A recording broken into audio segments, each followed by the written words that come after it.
So, good morning, everyone. I am coming on here after I woke up. Well, I woke up about 2 hours ago, but I'm still really tired. I had a very long day yesterday.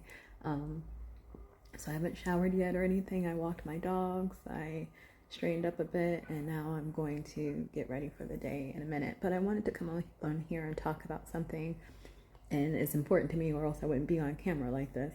But I wanted to talk to people who are thinking about moving abroad, specifically to Europe, where our currency is the euro and the EU, um, about currency exchange. I don't think you hear that enough and what it actually means. So right now, the dollar to euro exchange is about 0.85.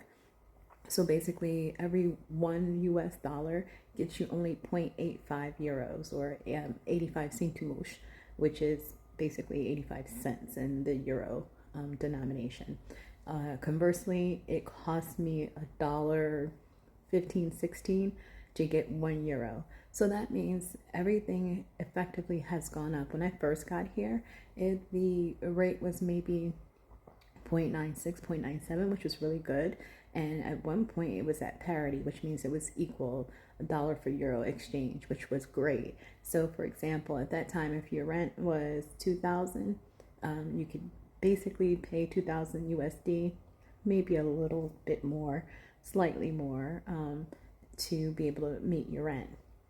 Right now, effectively, because of the exchange rate, my rent has effectively cost me 400 extra USD per month.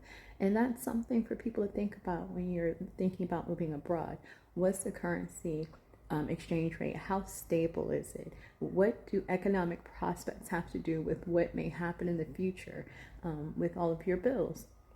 Especially if you're like me, transferring money from the States. I am not sitting on a mountain of money, and so this is very impactful for me. I still wouldn't trade living abroad for anything.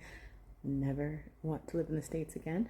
But it is something for people to think about.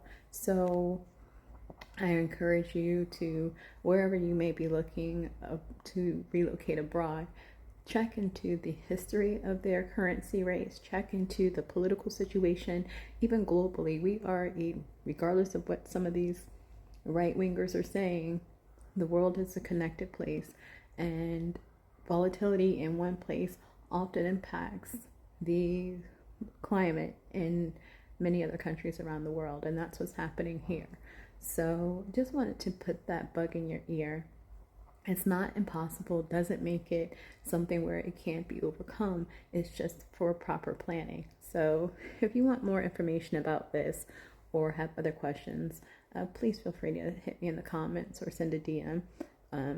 You can also follow me on YouTube because I'll talk more about these things. But it's top of mind because I have a alert for the currency exchange rates every morning, and it hasn't been out of the 80s in a minute, and so that's kind of disappointing, and I'm hoping things will change. I doubt that they will anytime soon, but as such, I have to make some decisions about my living situation. I love my home, but I don't need this much house, although I don't want to relocate.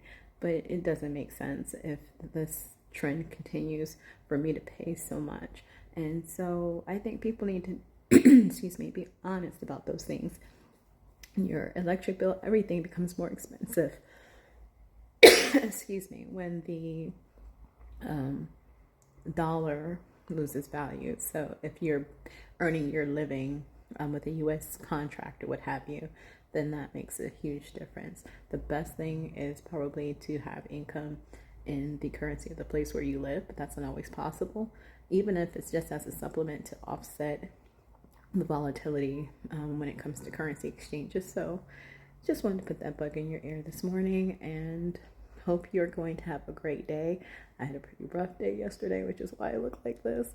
But again, this was an important topic to me, and before I get into my day, and I have a lot ahead of me today, I wanted to talk about that to someone who is thinking about it. Don't be discouraged. You can still do this, but often think about multiple streams of income, where that income's coming from. What does that mean for you? If you think, oh, I can afford 2 grand a month for rent. Look for something that's like 12 to 1500 a month for rent in case something happens with the currency, in case life happens.